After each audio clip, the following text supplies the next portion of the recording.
فرش التراب يضمني وهو غطاء. اور سب سے اہم متفق علیہ روایت. متفق علیہ کیا؟ وہ تو حضرت عمر سے بھی مروی ہے، ابن عمر سے بھی مروی ہے، ابن عباس سے بھی مروی ہے، ابو ہریرہ سے بھی مروی ہے، عبداللہ ابن مسعود سے بھی مروی ہے رضی اللہ تعالیٰ عنہم اجمعین. اور یہ وہ حدیث ہے جسے کہا جائے حدیث جبرائیل، جسے ام السنہ بھی کہا گیا. اس میں جو آخری سوال کیا حضرت جبرائیل نے حضور سے، چوتھا، پہلا یہ تھا کہ اسلام کیا ہے مجھے بتائیے، ایمان کیا ہے، اس کی حقیقت کیا ہے یہ مجھے بتائیے، تیسرا احسان کیا ہے یہ بتائیے، چوتھا یہ قیامت کے بارے میں بتائیے کب ہوگی. حضور نے فرمایا کہ اس کے بارے میں جس سے سوال کیا جا رہا ہے وہ اس سے زیادہ نہیں جانتا جو کہ سوال کر رہا ہے.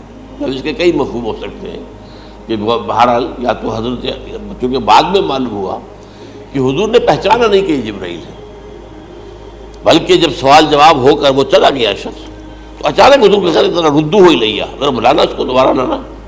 اب جو دیکھا کہ وجود ہی نہیں اس کا، آسمان نے اس کو چکھ لیا، زمین نے نگل لیا، کیا ہوا ہے؟ پھر آپ نے یہ جبرائیل تھے جو تمہیں تمہارا دین سکھانے آئے تھے جبکہ تم سوال نہیں کر رہے ہو.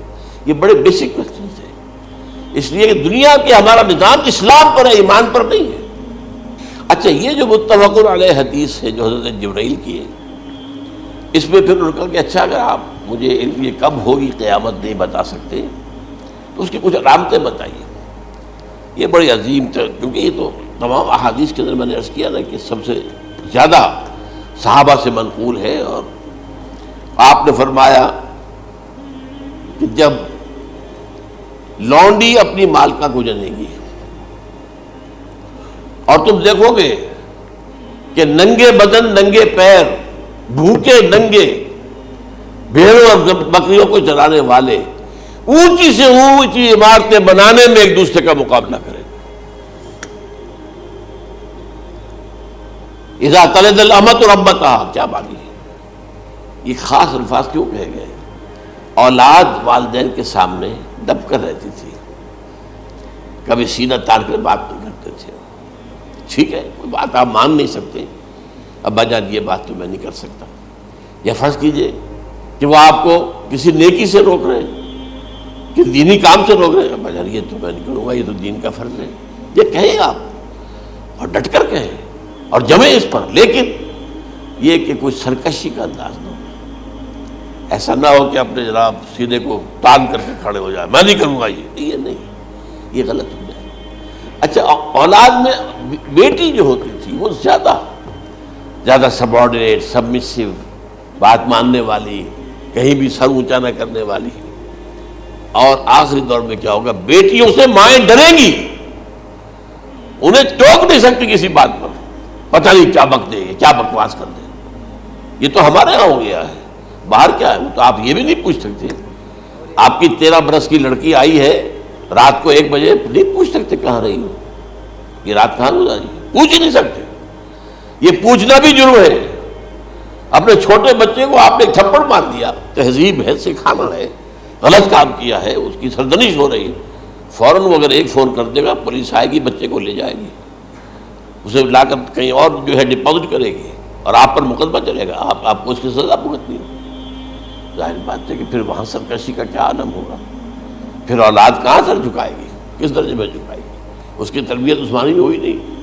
تو ان تلد الامۃ ربتہا، گویا کہ ماں، بیٹی کے نزدیک ماں جو ہے وہ ایسی ہو جائے گی جیسے لونڈی. گویا کہ لونڈی نے ایک اپنی مالکہ کو جنم دیا ہے، بیٹی مالکہ بن جائے گی اور ماں جو ہے لونڈی بن جائے گی. اور دولت کی ریل پیل کا ابھرتا دکان، یہ جو بھوکے ننگے اور مفلس، کیا حال تھا 100 برس پہلے، انہیں کھانے کو کچھ نہیں ملتا تھا. یہ مشرقی ساحل پر تھے، یہ سوائے یہ کہ مچھلیاں پکڑ لی، اللہ خیر اللہ وہ کھا لی، یا کہیں ان کو بیچ دیا، کوئی بنڈی لگ گئی، بنڈی لگ جاتی تھی وہاں. اور کیا تھا؟ اور مغربی ساحل پہ کیا ہوتا تھا؟ ساری ان کی معیشت حج کے گرد گھومتی تھی. حاجی آئے ہیں، خریداریاں کر رہے ہیں، اور آپ کو معلوم ہے پوری دنیا سے مال پہلے بھی پہنچتا تھا وہاں. آپ کو جو ہے ہر ملک کے ہر کونے کا پھل وہاں مل جائے گا آج بھی. اور وہاں پر یہ ہے کہ سب سے بڑی بدوؤں کے لیے سب سے بڑی بات کیا تھی؟ قربانی کا گوشت. اسے وہ سکھاتے تھے، سخت چمڑے کر کے کھاتے تھے. یہ ان کا حل تھا. آج جا کر دیکھیے نئے شہر بن رہے ہیں، امریکنز کو کانٹریکٹ دیے جا رہے ہیں، بالکل ماڈرن شہر بنا دو. ایک ایبسلیوٹلی ماڈرن شہر جو ہے وہ جو مشرقی ساحل کے اوپر جو پہلے سے آرام کو سٹی ہے، امریکن سٹی ہو، اس کے اندر کوئی سعودی بھی داخل نہیں ہو سکتا سوائے جس کے پاس اس سٹی کی طرف سے لائسنس نہ ہو. اور اس کی چار دیواری کے اندر، چار دیواری کیا فصیل کے اندر کہی ہے، جو چاہو کرو، کوئی تم پر پابند نہیں رہے. ننگے نہاؤ، تالاب ہے نہا رہے، ننگی عورتیں ننگی مردیں نہا رہے، کوئی پوچھنے والا. اب اسی قسم کا ایک سٹی آباد ہونا جا رہا ہے مغربی ساحل پر، جدہ اور ینبوع کے درمیان. اور اس میں اصل میں جتنی بھی دولت ہے جو پیٹرول کی ہے وہ وہیں پر رکھ لی جاتی ہے امریکہ کے اندر، تاکہ امریکہ جو ہے ایسے ایسے پروجیکٹ بنا کر جب تمہیں دے گا تو اس میں سے پیسے لے گا، وہ نہیں ملتی ان کو واپس. بہرحال یہ تو میں نے ایک جگہ آپ سے ذکر بھی کیا تھا، دی کنفیشنز آف این اکنامک ہٹ مین.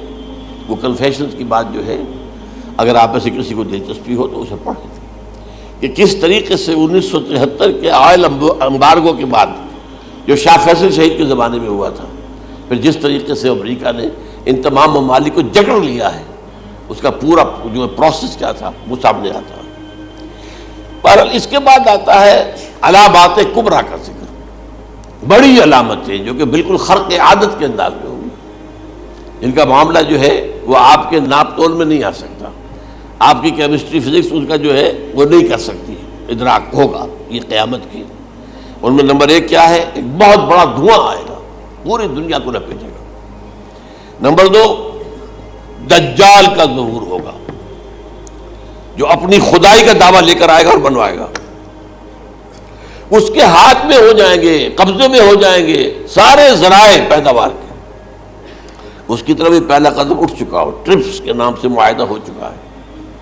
کوئی ملک اپنا بیج پیدا نہیں کر سکتا. یہ بیج ہم نے ڈیولپ کیے ہیں. ان کے ڈیولپمنٹ سے پہلے تم ایک ایکڑ سے کتنی گندم لیتے تھے، آج کتنی لے رہے ہو؟ کس بنا پر؟ جینیٹکس کا جو کام ہم نے کیا ہے اس کی بنا پر ہونا. ہاں تو ہمارا حق ہے، اس کی رائلٹی ہمارے پاس آنی چاہیے. لہذا صرف ان اداروں سے، ملٹی نیشنل سے خریدا جائے گا بیج.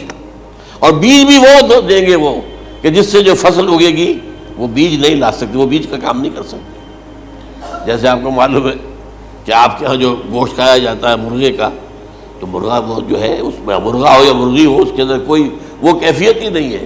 ان کے انڈے جو ہے ان سے آپ بچے حاصل نہیں کر سکتے. ہے تو انڈا، دیکھنے کو تو انڈا ہے، لیکن وہ بنڈا جو ہے اس سے بچہ تو نہیں حاصل کر سکتے. ایسے ہی وہ گندم کا بیج دیں گے، نظر آئے گی گندم، لیکن اس کے اندر وہ صلاحیت نہیں ہے کہ اس سے جو فصل اگے گی اس کا نتیجہ جو ہے وہ بھی آپ لے سکتے. یہ ہونا ہے، اللہ جانے. قدم اٹھ رہے ہیں ادھر.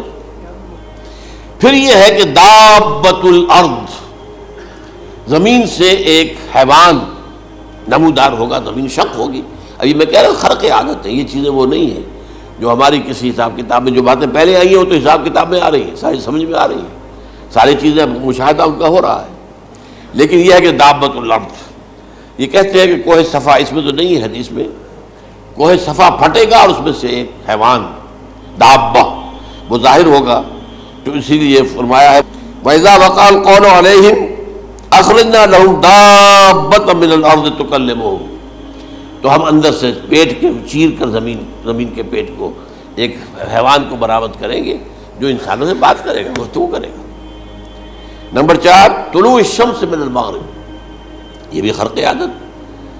سورج تو طلوع ہوتا ہے مشرق سے، غروب ہوتا ہے مغرب میں، لیکن اس وقت معاملہ الٹا ہو جائے.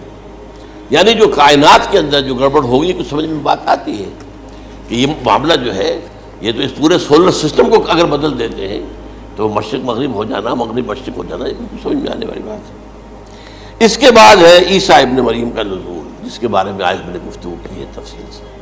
یہ نزول ہونا ہے، یہ علامات قیامت میں سے حضور نے بیان فرمایا ہے. اور قرآن مجید کی جو اصطلاحات ہیں اس کے حوالے سے میں نص قطعی جو ہے وہ میں آپ کے سامنے رکھ چکا ہوں.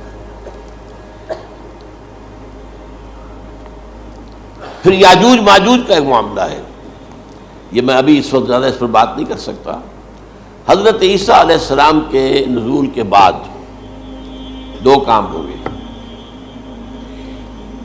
یہودیوں کا قلع قمع ختم، تمام یہودی، ایک کام تو یہ ہونا ہے، اور نمبر دو عیسائیت کا ختم ہو جانا۔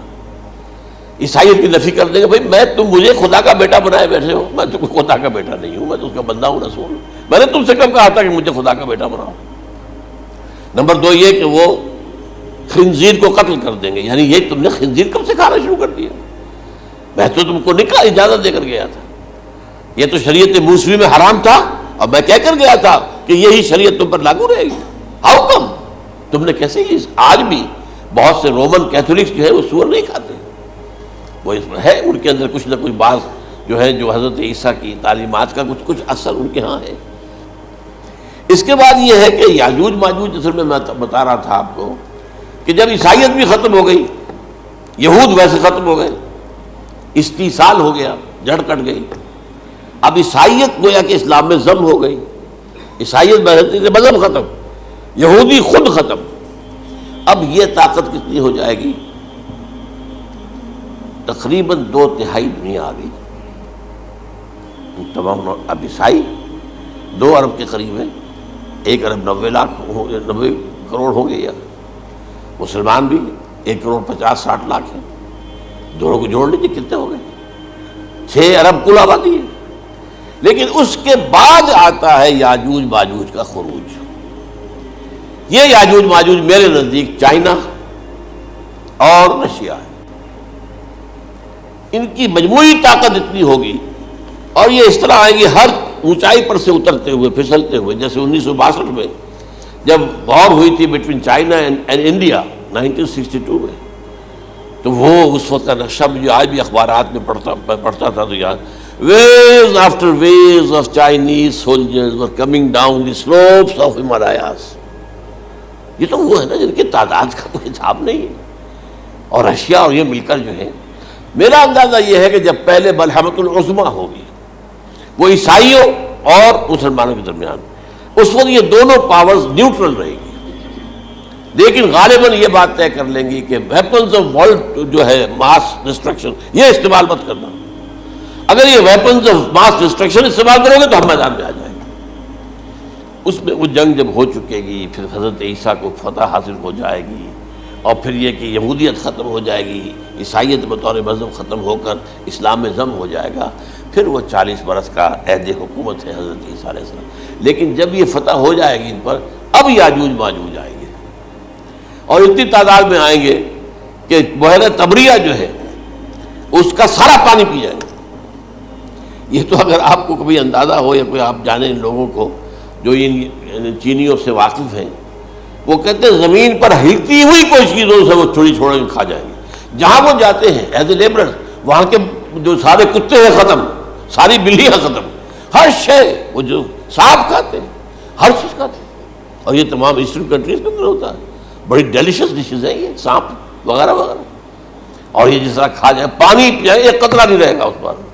تو پھر جو ہے اللہ تعالیٰ اس وقت جو ہے اس میں ایک ایسی بیماری پیدا کرے گا، یہ سب مر جائیں گے، یہ معجزے سے ہوگا، یعنی ان کے اوپر فتح جو ہے وہ عام لڑائی کے ذریعے سے نہیں ہوگی، بلکہ اس کے اوپر فتح جو ہوگی وہ اللہ تعالیٰ سے بوجھ، ایک بیماری پیدا ہوگی، سب مر جائے گا، اور اس کے بعد اللہ تعالیٰ ایسے پرندے بھیجے گا بڑی لمبی لمبی گردنوں والے، وہ ان سب کو کھا جائیں گے، جیسے ہمارے ہاں گدھ ہوتے ہیں، وہ ان کو صاف کر دیں گے۔ ورنہ تو یہ ہے کہ پوری دنیا کے اندر جو بدبو اور جو پیدا ہوتا معاملہ اس سے، تو اس نوع انسانی کی بقا ممکن نہیں تھی۔ ان کے خاتمے کے بعد پھر یہ ہوگا کہ حکومت اسلامی جو ہے پوری دنیا میں حضرت مسیح علیہ السلام کی ہوگی، 45 برس وہ رہیں گے، اسی میں وہ کہلن بھی آ جائے گا، وہ فی المہد و کہلن جو میں نے شروع میں بیان کیا تھا، اسی میں پھر یہ ہے کہ وہ شادی بھی کریں گے، ان کی اولاد بھی ہوگی، اور پھر ان کا انتقال ہوگا تو حضرت حضور صلی اللہ علیہ وسلم کے حجرے میں، وہیں پر جہاں حضور اور ابو بکر اور عمر رضی اللہ تعالیٰ عنہم دفن، وہیں پہ ان کو دفن کیا جائے گا، اور قیامت کے دن حضور فرماتے ہیں کہ میں اور یہ تینوں ساتھ نکلیں گے۔ تو یہ ہے حالات و واقعات۔ هي الحلقات تحفظني بآيات من القرآن هي الحلقات تملأني بحب المصطفى العدنان.